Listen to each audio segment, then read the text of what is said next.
more impressive was the way he got that ball with 2 hands on his elevation. What a vertical leap. Plus the fact that he has been in and out of this game. Diba? Si Freeman only plays 25 minutes so far.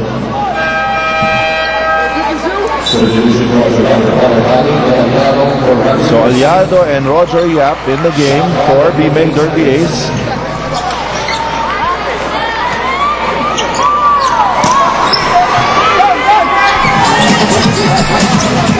Here's Jay Wash once again. Follow up, still no good, no good.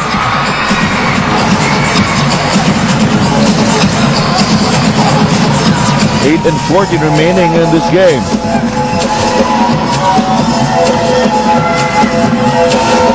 Washam. And look at the defensive adjustments of Coach Chotang Kitsen, Ildefonso and Washam to be able to have Dondon Antiveros slide over to James Yap. And here's Ontiveros against Yap. Ball is tapped. He'll stay with San Miguel.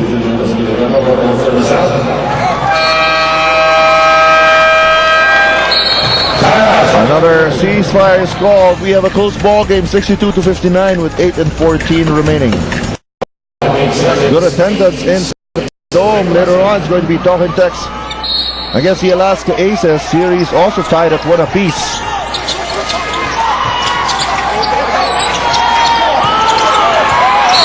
And a foul on Freeman. And that's going to be Washam's 3rd foul. And Gabe Freeman so happy that he was able to fix a foul of Tony Washam. He's going to be challenged here from the free throw line.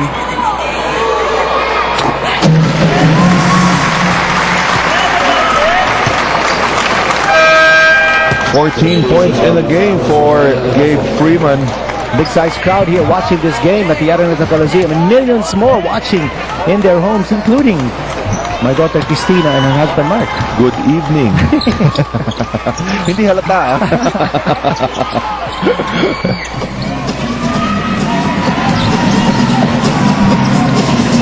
All right, Haynes is the official underwear of the PBA.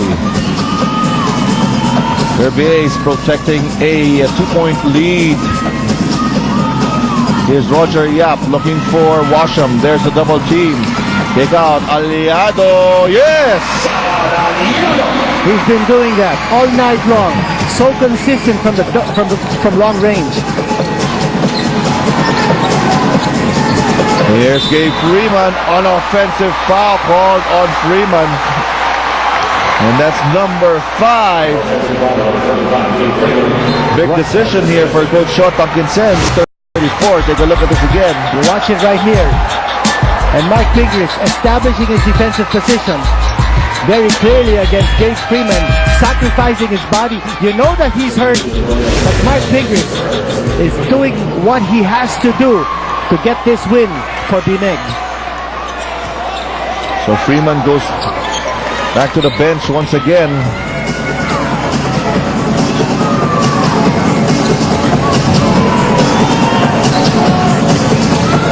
There's Roger Yap looking for an opening. Aliado. James Yap goes inside, hangs in the air. Can't get the basket to go. Oh! And Peña losing it to Tony Washam. That blindside steal coming from Washam. And Dorian Peña just not careful enough. Oh, talk about blindside stealing. Great hustle there by Dondon Ontiveros. And once again, the lead is down to 2. He was saying that he was elbowed after he got that steal, but he should be happy with the layup. All right, and the drama continues to unfold here in game number 3. We'll be back after this. Here's Roger Yap. They go to Washam. 8 seconds on the shot clock. Tony Washam making his move, bothered by Arwin Santos, and the steal is completed. You know, bothered by the one-on-one defense of Santos, but also the double team. Jonas Villanueva putting more defensive pressure on Washam and creating that turnover. With Jonas Villanueva. Santos now back to Villanueva. They've got to take a shot. 3 seconds to shoot. A second remaining. Will it count? Yes, they count the basket. Bailout shot there, but Jay Washington making a living now of scoring from range. He's given up on taking shots from the outside. He hasn't made a single three-point connection so far. He has 12 points in the game. This is only the second deadlock in this ball game. Washam underneath. Nothing. Oh, good tap. Another putback there for Tony Washam. He's only got 18 points, but he's making a difference off the boards.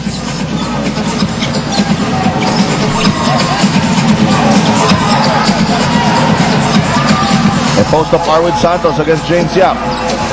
He kicks it back out to Ontiveros. And a foul will be called against Tony Washam. That's going to be the fourth on Washam.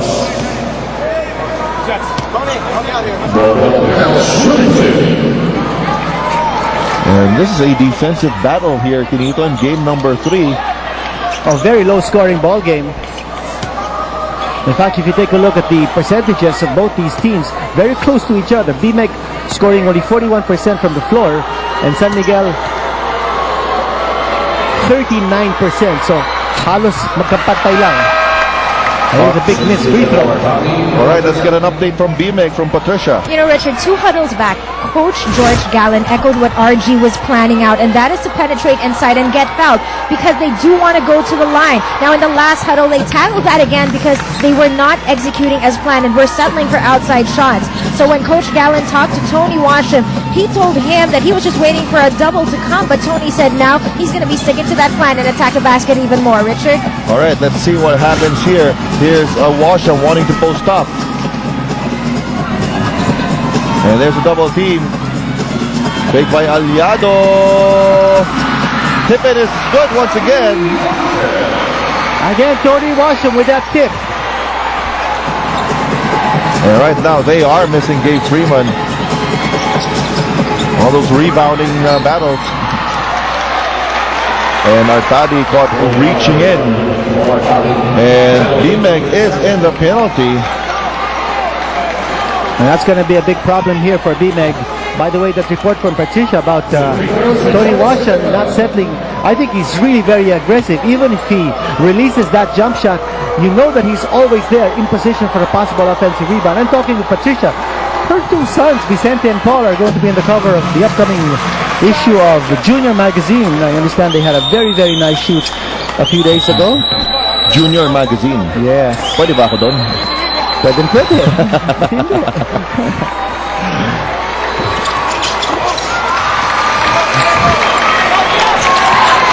All right, the score is 68 to 67 after those free throws by Jonas Villanueva.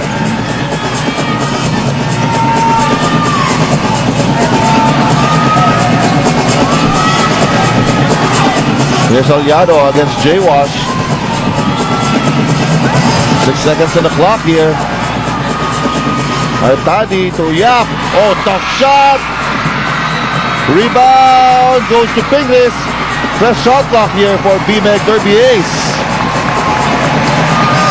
Gabe Freeman is just waiting for the opportunity to check back in, but it's just one offensive rebound after another for BMEC. Artadi left wide open. No.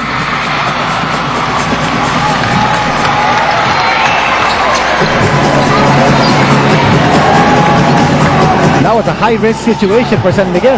Napapayaan si Paul Artadi. He drilled a three-pointer from way outside earlier in the game. And what a strong move there by Don Ontiveros. And picking up the foul from BMEC.